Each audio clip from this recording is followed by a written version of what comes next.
Vem cá comigo em Gênesis, que nós vamos ver o que vai acontecer.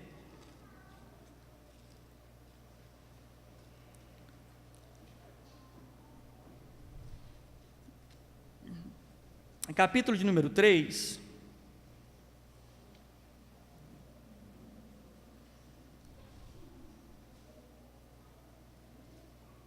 o verso de número 4. E disse a serpente: certamente não morrereis, porque Deus sabe que no dia que dele comerdes, se abrirão os vossos olhos, sereis como Deus, sabendo o bem e o mal. Vendo a mulher que aquela árvore era boa para se comer, e agradável aos olhos, e a árvore desejável para dar entendimento, tomou o seu fruto e comeu, e deu também ao seu marido, e ele comeu com ela. Então foram abertos os olhos de ambos, e conheceram que estavam nus, e coseram folha de figueira, e fizeram para si o quê? Aventais. Olha que interessante, assim que o homem peca, a primeira coisa em desobediência, a primeira coisa que ele observa, ele está nu, ele sente vergonha de estar nu, ele acha que o mal-estar que ele tem é porque ele está pelado. Eu te pergunto, ele estava pelado antes? Sim ou não?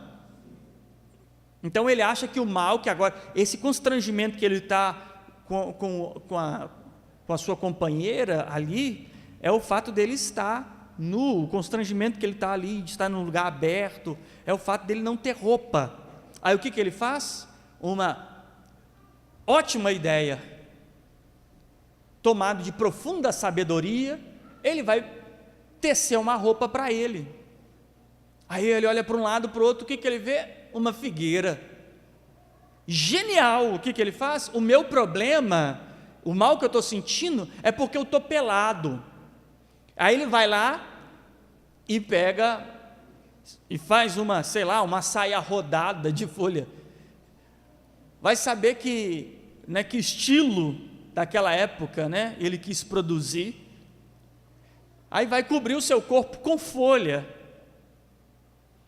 E o pior não é aí, que logo em seguida, o Senhor vai se manifestar no Éden. O que o homem faz? Se esconde. Olha a evidência de que ele foi afastado totalmente da identificação de quem é Deus. Será que ele não sabia que ele estava diante do onisciente, do Deus Todo-Poderoso, aquele que conhece e sonda todas as coisas, que não há absolutamente nada que possa estar oculto diante dos olhos dele? A coisa mais ridícula, depois do primeiro aspecto ridículo, que foi tentar produzir uma roupa com folha, que ele provavelmente deve ter visto uma folha se secar. Aí a primeira coisa que ele vai fazer é uma roupa para se tampar de sua mulher e talvez do que estava ao redor. Se cobriu. A segunda coisa é se esconder de Deus. Primeiro ele se esconde de quem está perto, depois se esconde daquele que pode ver todas as coisas. E a terceira coisa que evidencia o extremo da sabedoria do homem caído, além de fazer uma roupa de uma folha que seca e de esconder de um Deus que tudo vê, é achar que pode culpar alguém no lugar de sua responsabilidade. E o que aconteceu? A mulher que tu me destes. Olha, o problema veio do alto aí, começou daí de cima. Ele basicamente estava jogando sobre Deus a culpa de sua desobediência.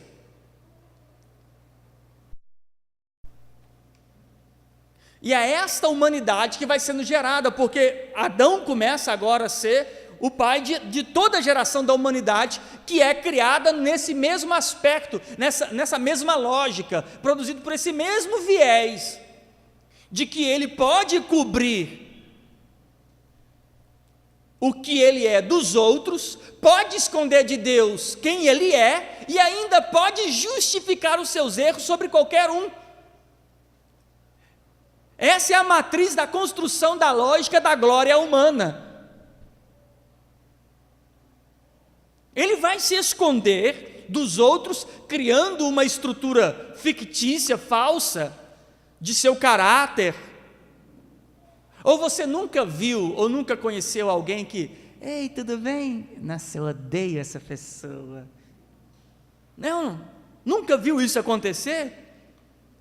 De alguém falar mal da pessoa, e quando a outra pessoa chegar, ei, fulano, quanto tempo? Aí você fica aqui, mas, espera aí, como assim? Cristãos fazem isso, e é a coisa mais absurda. Ai, Deus, eu não suporto essa irmã. Aí a irmã vê a outra, oh, querida, paz do Senhor Jesus, há quanto tempo, amada. Tem essa relação.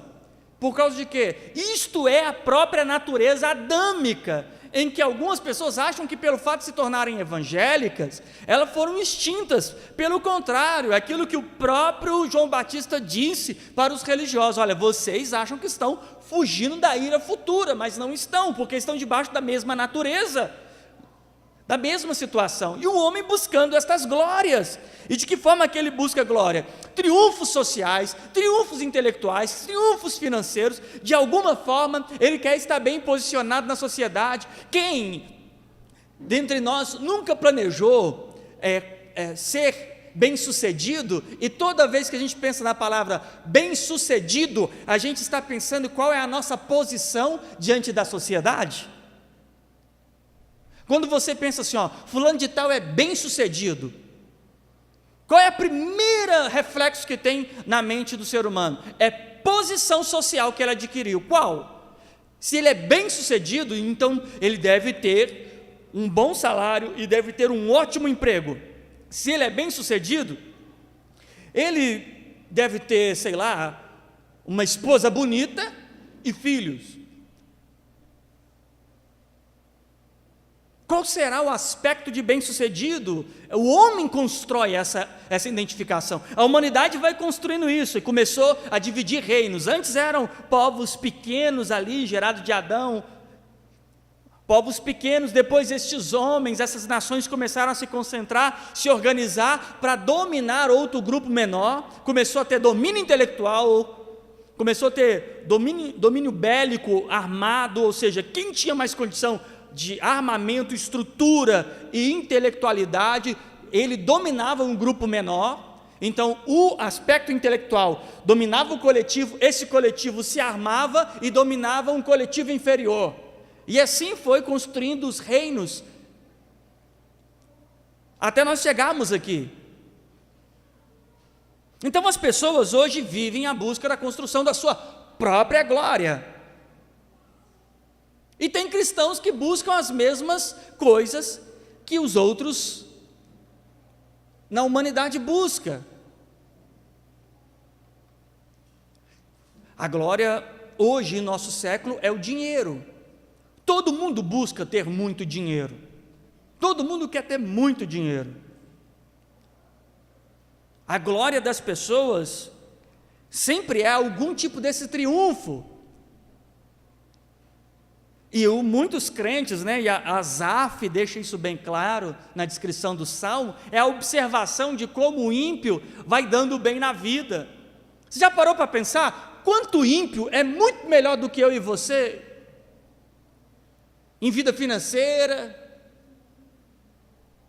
talvez tem muito menos problema do que você, talvez tenha até mais saúde. A TV e a mídia tentam vender essa glória também. Veja como é que a propaganda do banco, o banco que te rouba juros após juros, que você nunca consegue terminar de pagar o negócio, na propaganda é sempre uma família feliz. Quando você está lá na fila do banco com um boleto, que você custou juntar o dinheiro para pagar, aí tem um papel pregado lá do banco, aí você está lutando para receber a sua aposentadoria, aí lá no banco tem um velhozinho com a roupa passadinha no panfleto, em um lugar tão gramado que você fala assim, eu quero aposentar assim. E vai vendendo A novela vende a glória, a glória do homem, a glória do ser humano.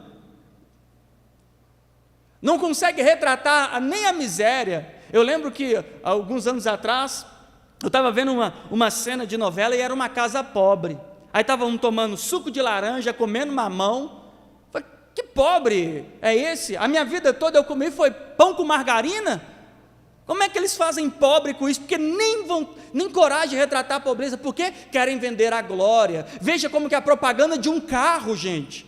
O cara, todo bem sucedido, com um relógio lindo, uma cidade toda parando para ver ele passar. Com um carro. Aí sabe o que o cara cria na cabeça? Que se eu tiver aquele carro, a minha glória está realizada. Aí o cara pega um carnê de 70 vezes.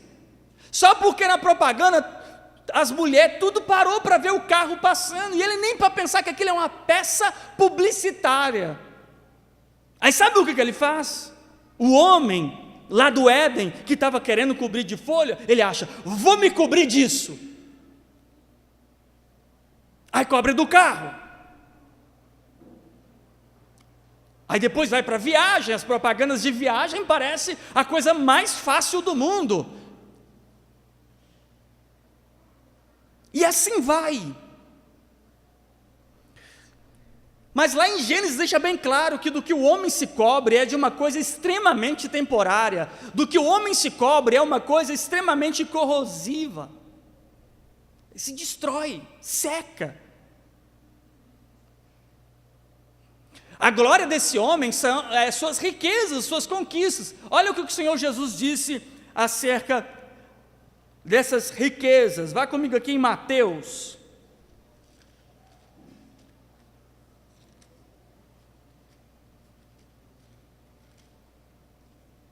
Capítulo de número 6.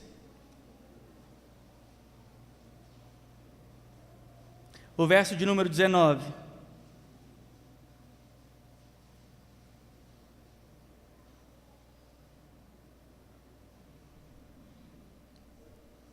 Diz assim: não ajunteis tesouro na terra, onde a traça e o ferrugem tudo consome, ou onde o ladrão mina e rouba, mas ajunteis tesouro aonde? No céu, onde nem a traça e nem o ferrugem consome, e onde o ladrão não mina e nem roubam. Ele começa agora a falar sobre a conquista que esse homem produz, e que toda conquista que o homem produz sobre essa terra termina corroído. Sabe o que é interessante? Sabe o que os faraós faziam antigamente?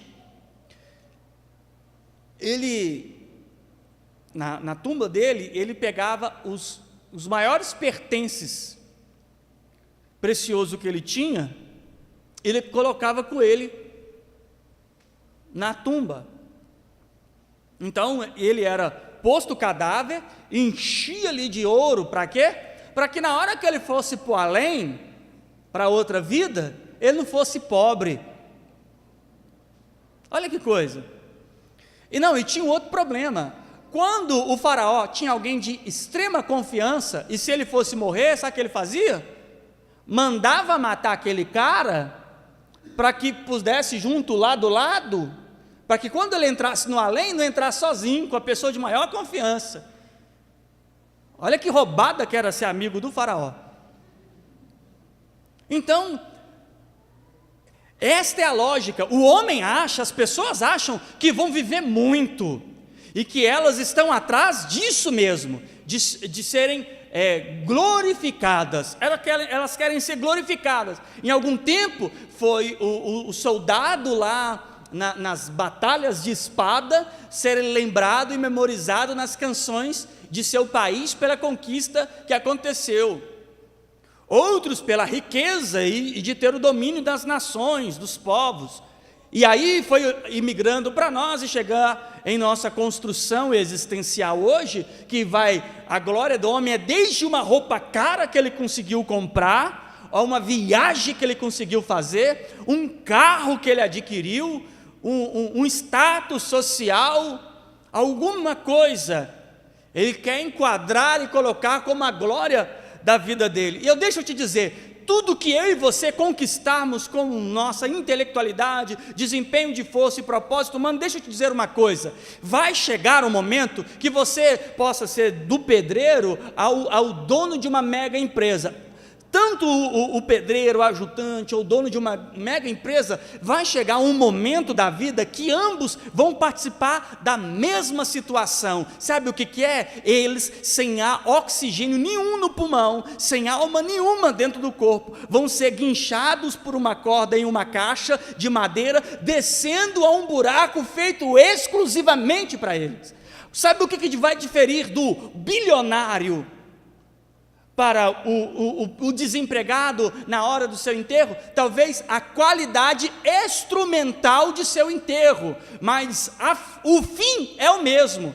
Talvez para uns vão ter uma coroa ali de flores, comprada numa floricultura com a ajuda de 5 amigos que gostavam muito dele. Outros vão ter um velório cinematográfico. A diferença de um para o outro é só a instrumentalidade, que mesmo este que se achou glorioso, triunfante e que conseguiu e alcançou grandes objetivos na sua vida, o resultado de ambos vai ser um sepulcro interessante, que as mesmas traças e vermes vão devorar a ambos.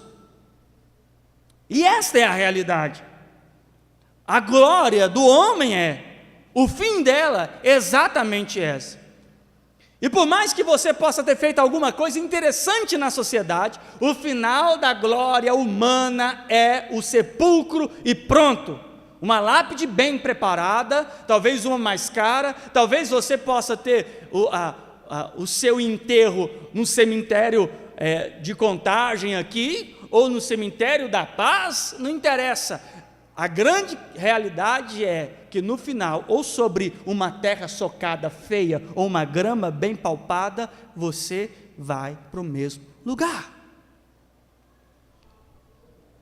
E quando eu digo isso, fica evidenciado na minha consciência o quão medíocre nós, em nossa ignorância, sermos rudes, sermos grosseiros, arrogantes, superiores, no aspecto de superioridade, a tentativa de tomar uma posição melhor do que o outro, sobressair sobre alguém, querer empinar o nariz sobre alguém, querer dar uma resposta rude, dura, para sair bem sobre uma situação, começa quando eu olho o final de duas pessoas, independente de sua posição social, para o mesmo buraco, eu vejo a mediocridade do homem caído lá do Éden, que tudo nele é pecado, tudo nele é distante de Deus. Olha para você ver, nós olhamos para o Senhor Jesus Cristo, autor e consumador de nossa fé, Senhor e o único Filho de Deus, o Verbo vivo, que quando se manifesta em carne, tendo todo o poder e toda a soberania sobre a sua mão, a mesma natureza do Pai em criação e em juízo, agora sendo humilhado pelas pessoas, diz o livro de Isaías, que ele era um homem pela qual as pessoas não tinham nem o prazer de olhar, não era alguém que chamava a atenção ao olhar, um homem experimentado em dor, um homem que não tinha beleza e nem formosura. Outra hora, Cristo não era olhado pelos homens porque a sua glória era extremamente gloriosa, como diz em Isaías, capítulo de número 6, mas depois do capítulo 53, fala que alguém não olhava para ele, não era pela sua glória, é porque era extremamente desinteressante como ser humano. E esse Jesus agora, pregando a sua palavra, dizendo às pessoas para se arrepender, porque era vindo o reino dos céus, ele falando do seu reino em todo o tempo, ele começa agora a ser questionado, humilhado. É dito que ele fazia as obras que fazia pelo poder do diabo. Além de não ser reconhecido como filho de Deus, era reconhecido como ministro das trevas. As pessoas achavam que estavam maltratando Jesus, mas as Escrituras dizem que ele se entregou. Ao se entregar, ele apanha destes homens, eles arrancam a roupa dele, ele fica nu, como o primeiro Adão. Agora o último Adão desnudo, amarrado ali, para ser chicoteado, com as costas e o corpo exposto. Ele não sentiu vergonha de sua nudez, porque ele não era como o primeiro Adão, despido da glória de Deus. E ali ele é triturado, humilhado, carrega a cruz, mãos e pés perfurados, ensanguentado, depois ele é levado a um sepulcro, ele é colocado em uma vala de sepulcro. E tudo isso por quê? Porque ele não buscava a sua própria glória e suportou todo tipo de humilhação. Uma das evidências de nossa glória conquistada em Cristo é o fato que nós não buscamos mais a nossa própria glória. Quando alguém maltrata um cristão, ele não fica tentando reverter a situação para não levar desaforo para casa, porque a preocupação dele não é em levar um desaforo para casa. A preocupação e o cuidado dele não é em preservar a si mesmo. Quando ele é caluniado, ele não vai tentar procurar argumentos contra o seu caluniador. Quando alguém chega para um cristão e diz assim: não, eu vi tanto mal de você, fulano de tal que falou, fulano de tal falou isso de mim? Você aqui não conhece fulano de tal, tem que limpar a boca para falar o meu nome. Ele não faz estas coisas, ele não tenta se defender. Ele não vai tentar menosprezar o seu próprio acusador, ele não entra nisso, ele não está preocupado na autopreservação, ele sabe que foi destituído da glória de Deus, e ser destituído da glória de Deus é destinação às trevas, e é condenação, e não importava o que você conquistasse sobre essa terra, uma boa casa, um bom emprego, uma boa posição, se você vai se tornar talvez um governador de um estado, um presidente de um país, o líder de toda uma nação, um líder de uma grande empresa mundial, não interessa. O fator que a consciência vem ao homem que tem um contato com a verdade de Cristo é que ele sabe que ele está despido da glória de Deus, e por mais que ele conquiste qualquer coisa nessa terra, o final dele é juízo, e a única coisa que vai vir sobre a consciência dele, e talvez esta consciência falta em muitos cristãos, de que eles estavam numa situação de condenados, e que não tinham glória nenhuma, glórias que eram ervas secas. Quanto tempo você acha que Adão... Eu fico pensando, quanto tempo que Adão achava que a roupinha dele de folha ia durar? Pensa. Uma hora você tira uma folha de uma árvore, lógico que cada uma tem o seu tempo de desidratação. Pensa numa folha qualquer. O que vai começar a acontecer com essa folha? Ela vai secar, vai começar a murchar, ficar quebradiça. O carinha vai ficar peladão rapidinho. Aí o que vai ter que fazer? Inventar uma outra roupa. Ele vai lá, veste outra, e ele vai começar a viver de fazer roupa. A única coisa, não posso fazer nada agora, eu estou preparando minha outra roupa, essa aqui já tem meia hora. E assim por diante, todo dia inventando uma coisa diferente. Veja se essa não é a realidade da humanidade, todo dia inventando uma coisa diferente, nada é permanente, tudo que o homem cria, toda a sua dinâmica, isso vai até na religião. Aí você acha assim, não, o povo evangélico está livre, está nada. O que eu já vi de metamorfose da igreja evangélica nesses últimos 20 anos, as folhas secas deles não permanecem. Um período é de um jeito, aí começa a secar, tem que pôr outra roupa, e começa a secar, põe outra roupa, e fica diferente, e muda isso, e faz aquilo. Uma vez, eu vi um pastor que eu admirava, dizendo assim, a igreja de Deus está mudando, você tem que mudar também. A igreja está mudando? Eu tenho que mudar também? Ele deixou bem claro que a igreja está mudando, as coisas estão mudando. Então cada hora é uma coisa, a igreja cada hora está de um jeito, é uma coisa que é maravilhosa, é um movimento diferente, é um efeito diferente, é uma interpretação diferente, é todo um pano uma vestimenta feita de folha seca, ou todas as nossas desculpas e vida, e tudo que nós construímos como uma grande folha seca. E o que muda para nós? O que deve mudar para nós? Vai aqui em Gênesis.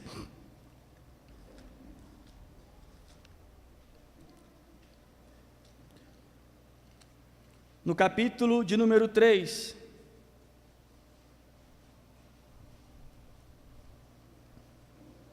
O verso de número 21.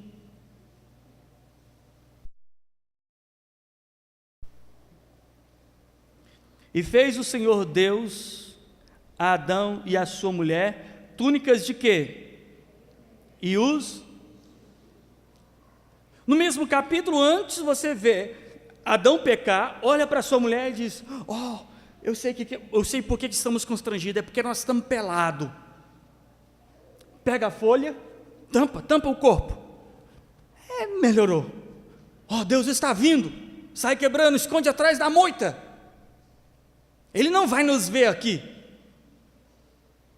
Aí ele vê, o que você fez? Senhor, essa mulher, que zica que foi essa mulher, que roubada. Aí dali começa a construir a moral humana. Aí Deus sentencia a serpente, sentencia o homem, sentencia a mulher, e ao despedirem ele do Éden, o próprio Deus agora observa que ele tem uma roupa indevida e já dá a ele uma roupa de animal. Eu já falei isso aqui com vocês antes. Aqui é a primeira prova e evidência nas Escrituras do sacrifício futuro de Cristo que viria, em que o próprio homem tentou resolver o seu problema de nudez, de vazio, com Deus criando a sua própria glória, que 1 Pedro está dizendo que a glória do homem é como a erva, como a folha, é como uma planta. Se você tirou ela ali do caule, tirou ela da raiz, o que acontece com ela? Morre. O próprio homem fazendo isso, criando uma glória temporária, com religiões, costumes, com ciência, filosofia, com tudo isso, e tudo muito passageiro, e tudo muito fugaz, tudo muito temporário, tudo muito desqualificado, não é permanente. Agora Deus estabelece uma glória permanente. Agora Ele envia o seu Filho. Aqui agora Ele veste Adão com uma coisa que dura muito mais. Eu não sei quem aqui já teve a oportunidade de ter alguma peça de roupa de couro. Deixa eu ver. Já teve? Não é ostentação não, irmão, é que glória. Quem já teve alguma peça, ou tem alguma peça de couro? Você já viu quanto dura? Já viu? Um couro bem tratado? Aí, tentam fazer couro sintético. Aí fala, não, esse couro é sintético. É a mesma coisa, só que diferente. Aí vai usar. Eu já tive uma jaqueta de couro sintético. O ombrinho estourou, estoura aqui em volta. Mas a jaqueta de couro, dependendo, ela passa até de geração.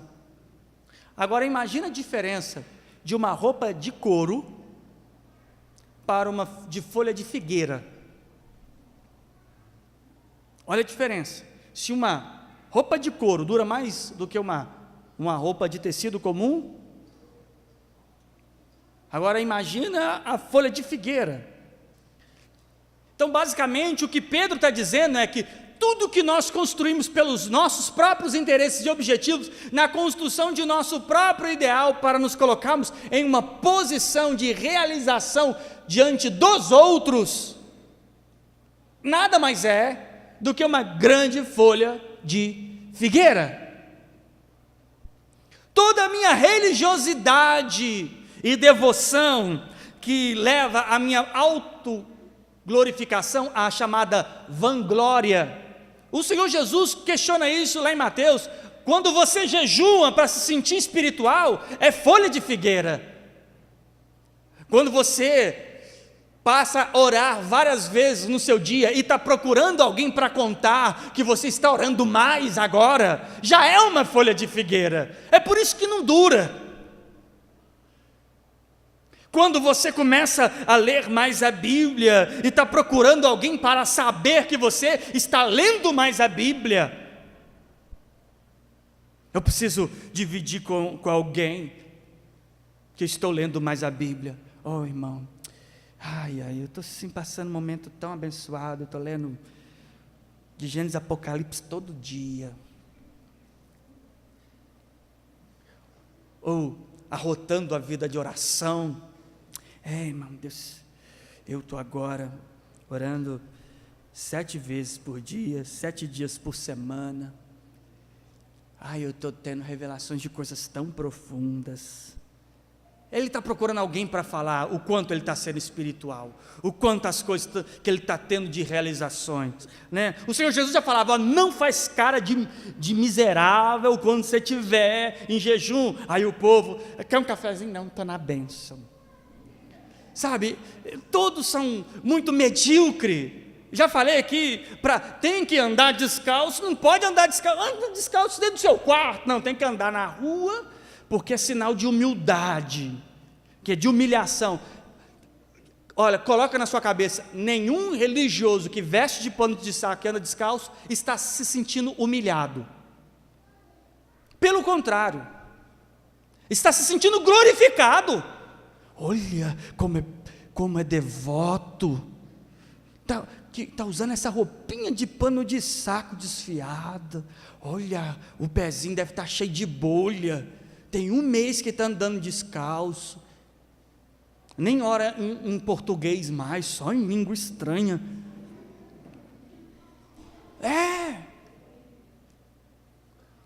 Os ministros, na hora de cantar, faz uma cara de adoração, já viu? Você acha que está entrando alguma coisa, tipo um raio do Shazam no peito dele? Mas no íntimo, no dia a dia, não tem aquilo. Fazem para serem vistos. Os pregadores alteram a voz. O cara tem uma voz fininha, mas na hora que vai pregar, a paz do Senhor Jesus. Aí você olha, o que é isso? A voz dele muda. É como o Batman e o Bruce Wayne. Uma hora é Bruce Wayne, quando vira Batman fala rouco. Como que isso acontece? Tudo isso é essa doença chamada pecado, que as pessoas se transferem para a religião evangélica, achando que foram regeneradas, mas estão vestidas, produziram para si uma roupa de figueira, estão desfilando, olha a minha roupa de figueira. Aí você fala, isso não vai durar 1 semana. Quantos cristãos não duram 1 mês? Quantas vidas de oração não duram 1 mês? Quantas vidas de leitura da Bíblia que não duram 1 mês? Quantas vidas de devoção não duram 1 mês? Sabe o que é isso? Folha de figueira. Tanto é que só vai perpetuando enquanto tiver um público para dizer, olha como ele ora, olha como ele prega, olha como ele lê a Bíblia. É desse jeito. Esta é a realidade. Mas se alguém foi despido da folha da figueira e foi vestido de Cristo, ele deixou a sua própria glória. Olha o que nós aprendemos com Cristo. Ele deixa a sua própria glória para que quando Ele nos resgatar pela obra da sua cruz, nós deixamos a figueira, as folhas de figueira, essa folha seca, medíocre de nossa natureza arrogante e superficial, e venhamos nos vestir da sua glória que vem da cruz dele. Quando alguém realmente tem um encontro com Cristo, ele não consegue olhar no espelho e conseguir reproduzir um homem que não evidencia quem ele mesmo é. Tem tanto cristão vestido com essas folhas secas, que eles conseguem orar a semana toda sem declarar arrependimento de suas obras mortas. Eles não confessam, eles não falam que são mentirosos, que desejaram as mulheres dos outros, eles não expõem em oração, mas começam a oração dizendo, Senhor, meu Deus e meu Pai. Eles não se expõem, não tem aquilo que diz em Tiago, de humilhar, lamentar, chorar, sentir miserável diante de Deus, não.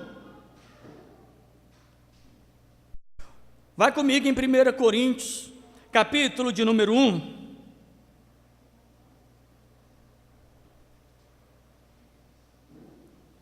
O verso de número 30 e 31. 1 Coríntios, capítulo de número 1.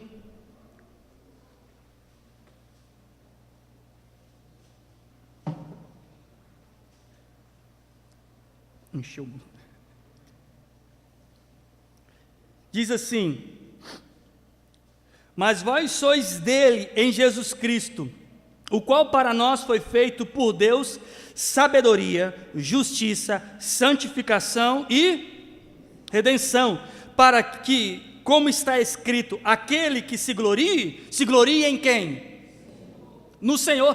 Esta é a glória do salvo, o Senhor. Não interessa se você conseguiu estudar muito e ter uma boa profissão, ou se você rala 20 horas por dia, se o seu salário é de R$900, ou o seu salário é de R$10.000, não interessa se você tem uma casa de aluguel, ou uma casa própria, não interessa se a casa é pequena, grande, média, não interessa se você vai de ônibus, de Uber, ou com o seu próprio carro, a grande questão é que uma vez alcançada em Cristo, a coisa que deve ser mais importante para você, é que toda a glória sua, ela não é sua, mas baseada em quem Cristo é em você.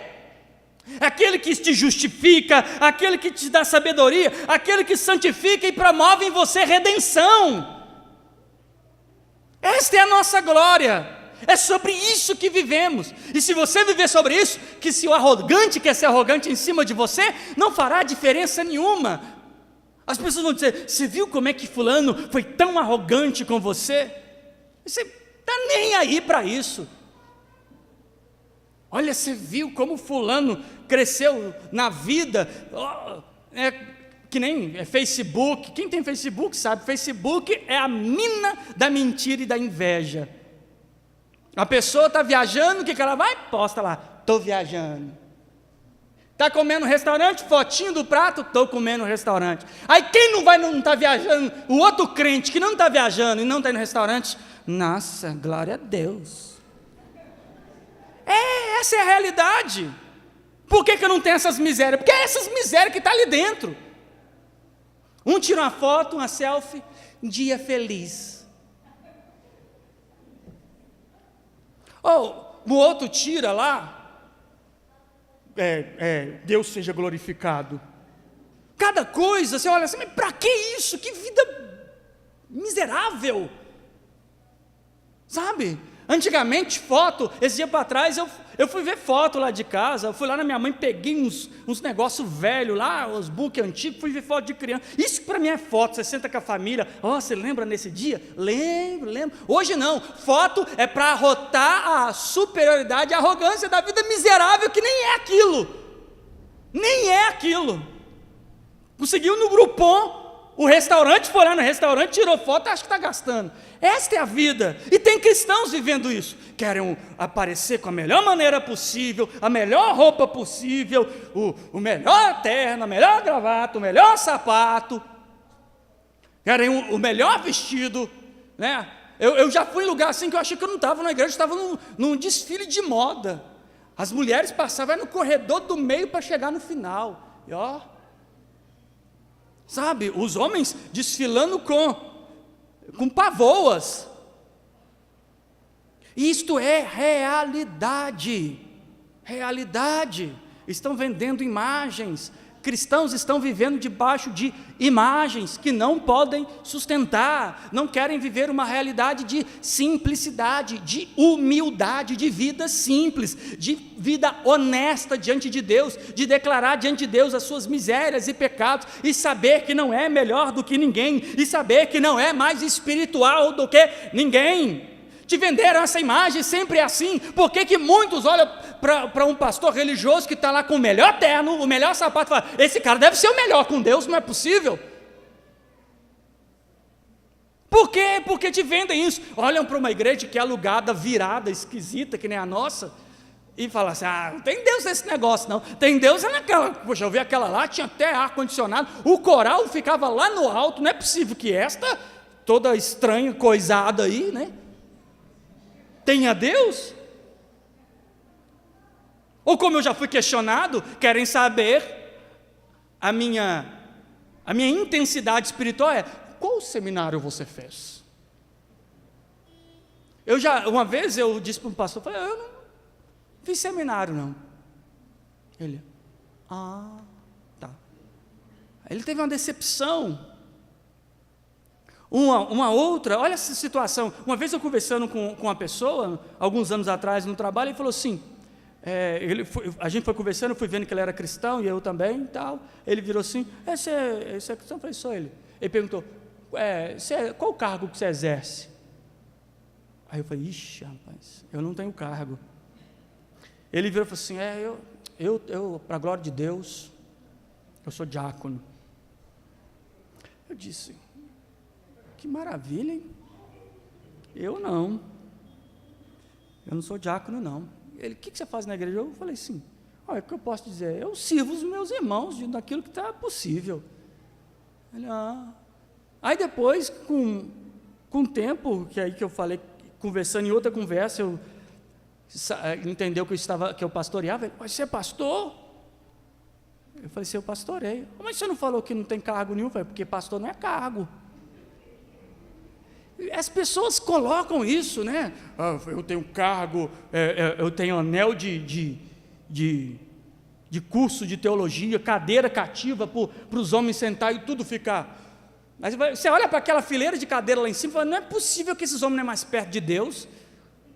Esta é a lógica, porque glória humana. O que eu quero que você se atenta, irmão? Seja despido dessas coisas, mas venha se vestir da mais profunda humildade e verdade. Seja sincero com Deus, saia desta vida medíocre, religiosa, superficial, de aparência, não, vai para uma coisa honesta, sincera, transparente. Não tenta dar um de Adão e pular atrás da moita, achar que Deus não te vê. Ele te vê.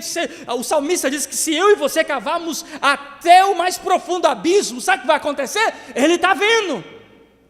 O Senhor não está vendo o Elielto que prega para vocês, Ele está vendo o Elielto que antes de subir do púlpito, antes de levantar, antes de qualquer coisa. É disso que se trata. E como posso me cobrir de uma glória humana, sabendo que existe alguém que é muito superior a qualquer folha de figueira, está diante de mim, conhecendo todas as coisas? Como que eu vou me esconder atrás de uma figueira, de uma melodia de música, dizendo que eu amo a Ele, sendo que eu faço durante o dia tudo que prova que eu o não amo? Como eu posso esconder atrás de uma figueira, de folhas de figueira, dizendo assim, Senhor, como eu te adoro, como eu passo o dia todo fazendo aquilo que não Ele agrada? É hora de destruirmos estas folhas, porque elas estão ficando secas. Mais cedo ou mais tarde, a nudez que tanto tentamos esconder vai aparecer e os nossos próximos verão o quão desnudo nós somos. Mas eu e você temos a graça de hoje, o Cordeiro de Deus que foi crucificado antes da fundação do mundo, como diz a própria Escritura, preparado a Adão a saída do Éden, aquele couro de animal que o cobriu permanentemente. Você e eu possamos nos revestir da natureza de Cristo e destruir toda essa figueira medíocre, religiosa, evangélica, que volta e meia você tenta colocar sobre o seu corpo, achando que está vestido da glória de Cristo. Nada de cargo, nada de aparência, nada de roupa mais cara, carro mais caro, nada de aparência para os outros, nada disso. Seja a pessoa mais sincera diante de Deus, mais transparente possível diante dEle. Não minta contra a verdade, porque olha para você ver como diz em Colossenses, não minta uns aos outros, porque já vos despides do velho homem com seus feitos. Quando você for orar, fala do homem pecador que está ali, fala do homem e da mulher que mente, fala do jovem que vive de figueira em figueira, seco, sem nada. Porque o dia que ele passar envolto desta figueira que não dá fruto, ele vai dizer a mesma frase que ele disse para uma: seca, morre.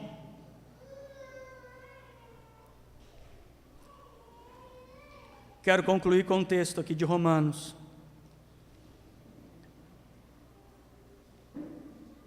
capítulo de número 13.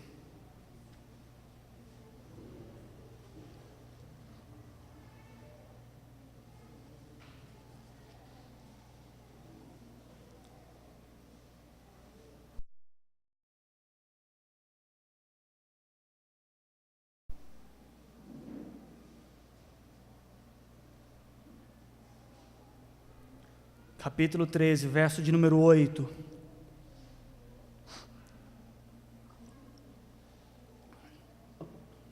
A ninguém devais coisa alguma, a não ser o amor, com que vos ameis uns aos outros, porque quem ama uns aos outros cumpriu a lei. Com efeito, como resultado disso, não adulterarás, não matarás, não furtarás, não darás falso testemunho, não cobiçarás. Se algum outro mandamento, tudo nesta palavra se resume: amarás o teu próximo como a ti mesmo.